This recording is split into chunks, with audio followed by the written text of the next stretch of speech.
wow दामी मसला कुट्यो है कुट्दैछ मसला मुसुलाई पनि कुट्दैछ मसला हाल्यो है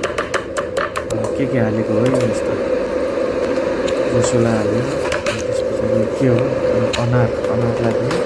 कुटेर हाल्दैछ के हो यस्तो मसलाई रोली गरेर त्यसरी बनाएर स्लाइस गरेर काट्दैछ है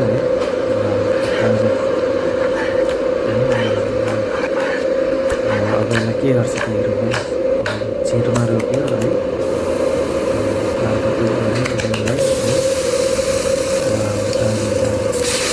कस्तो मिठो हुन्छ होला है यो यसलाई छिट्यो है